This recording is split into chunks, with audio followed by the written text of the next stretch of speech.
This is when you'll come to find your subtle fingers intertwined and shaking stiff between your teeth and broken lip, with suffering arms and mind a whirl, and smoking iron on your back, still hot from the chase, still cold from the rain, arms aching from graves dug.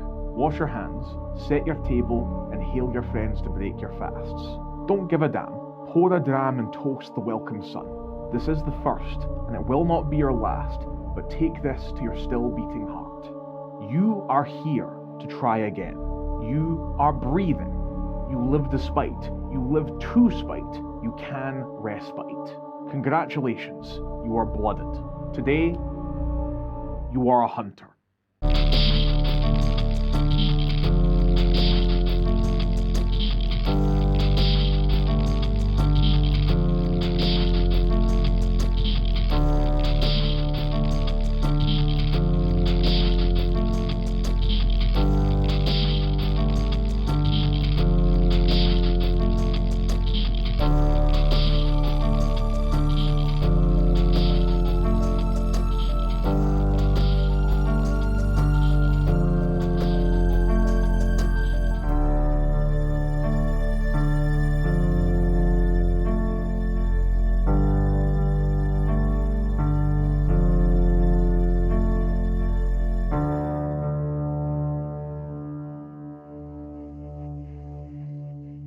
Hello, I'm the director for the Society for the Exploration of the Glasgow Underground, and this is the Hunter Survival Guide.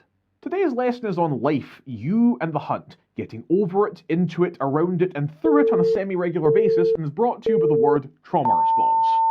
So you did it! You're a hunter! You faced the supernatural and you bested it! You're alive! You lived! Everything's gonna be okay! Everything's gonna be okay.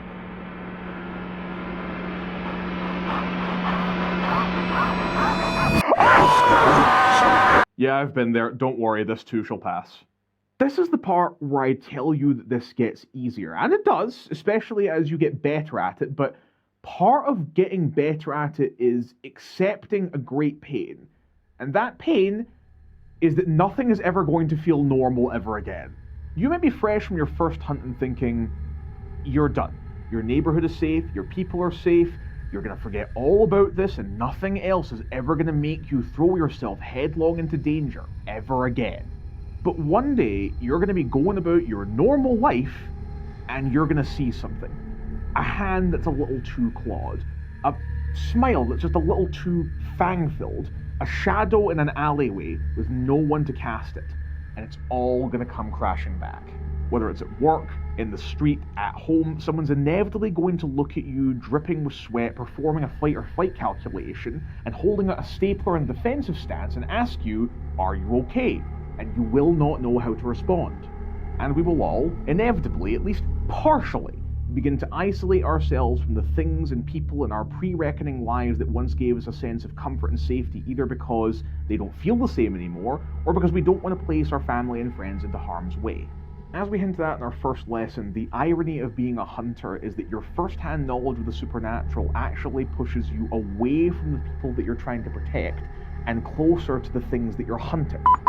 But like I promised, you're not doomed to become a camel-clad prepper with a fully fortified cabin and an arsenal on the back of their Fiat Panda, and even if you are, you're still going to need friends, if only for the reason that it's boring by yourself in a cabin. So you're a newly blooded hunter, trying to figure out what the hell to do with yourself now. Well, we here at the Society for the Exploration of the Glasgow Underground consider ourselves to be pretty seasoned with a total of 14 hunts under our belts, not including those hunts performed by individual cell members or those done with other groups. So I asked all of them for their advice, and this is what they came up with. Number 1. Make friends.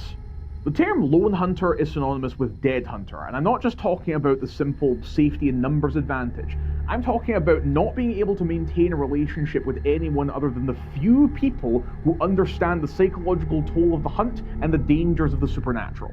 So if you've definitely come out of the other side of something, start looking for some like-minded individuals so you can beat back the darkness together, make friends, pool information and resources, and when you've got your merry band together, find your niche. You might be the aging academic in a room full of ruthless gangsters. You might be the one believer in a room full of skeptics. You might be a hardened mercenary at some random gaming table filled with fresh-faced students, but in the cell, we all have something to contribute to the hunt.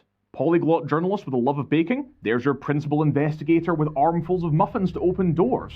Combat vet with a tricked-out safe house and armory? Operational security. Fixer with criminal contacts and an unmarked van? Logistics and acquisitions.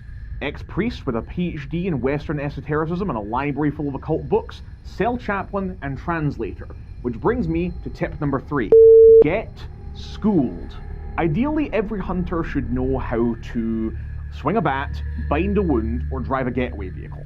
But more than that, every cell at some point should sit down and have a conversation with all of their members about any and all supernatural creatures that they have come into contact with as much transparency as possible. Because I guarantee you, you will prefer to shout, "Holy fuck, shapeshifters are real," in the comfort of your own living room, as opposed to when they're ripping the door off of your Jeep.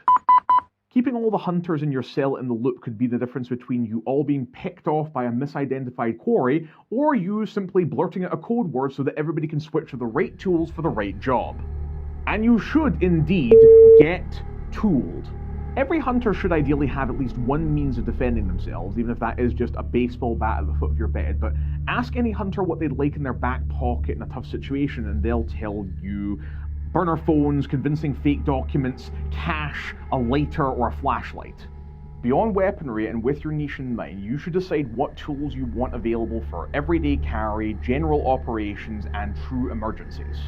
If, like me, you're an inquisitive researcher, you might want to invest, for example, in a secure research station, make sure you've got some kind of recording device on your person at all times, and a little notepad and pen with a small print list of your contacts, preferably written in code.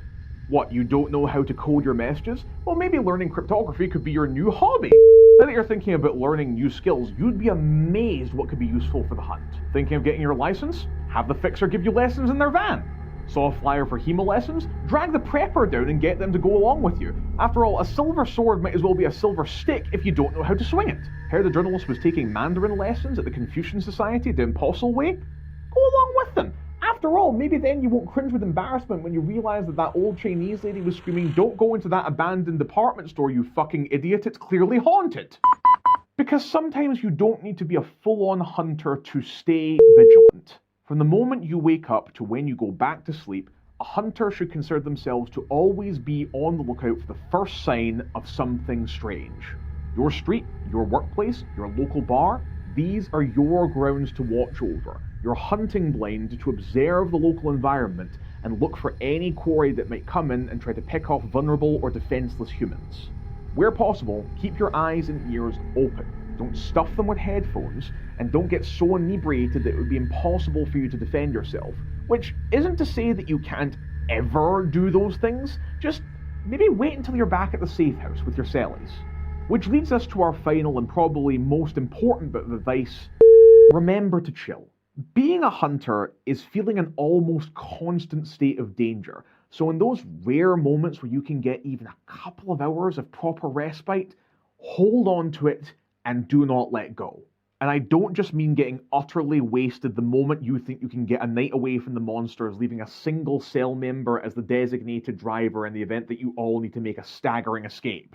On an individual level, I mean something as simple as pouring yourself a mug of tea and reading a good book, listening to your favorite album, or lying in a hot bath for a bit. And on a group level, I mean something as simple as hosting a movie night, having a shared meal, setting up a couple of board games, or even starting a Labyrinth and Lamier campaign. These little moments don't quite make up for what we lose when we first go a-hunting, but they are what keep us going in spite of the weight of the reckoning. We hunt wherever possible for the benefit of our fellow humans, so it's important to take however small a moment required to remember what it feels like to be human. Because when we lose sight of the things that make us feel human, the things that make us human, we risk walking over a very thin line. But that line, dear hunter, will be the subject of our next lesson. Until then, I'm the director. Please rewind before ejecting.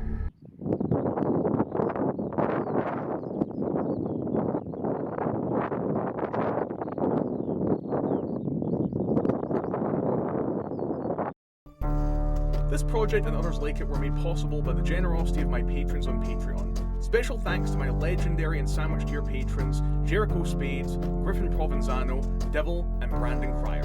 And an extra special thank you to all of my early backers: Ryan Henderson, Winter Slade, D Sparrow, Dugrin, Watchful Spirit, Harrison Pollen, Gunner, Computer Coder, Patchwork Wizard, Zeb Pickering Polstra, William Ferrari, Isaac Davies, Sashot Mack, Andrew Davis, Lemon Planter, Sora Mayura Yukino, Displacer Cat She, Zyrax, Gabriel Shepherd, Harry 1863, Anthony Williams, Kay Burnett, Peter Allen, Merrill Douglas, Jordan S., Aaron Glover, Wanna Trip Baby, Damian Lane, Carl Lilia, Righteous Steak, Thomas O'Neill, Joshua Smith, Jenny Size, Matthew, and Evan Haggart. Please don't forget to like and subscribe, and if you'd like to access behind-the-scenes content and the ability to influence our future projects, please consider joining our Patreon or supporting us directly by going to weredshedproductions.com to donate or buy our new merch.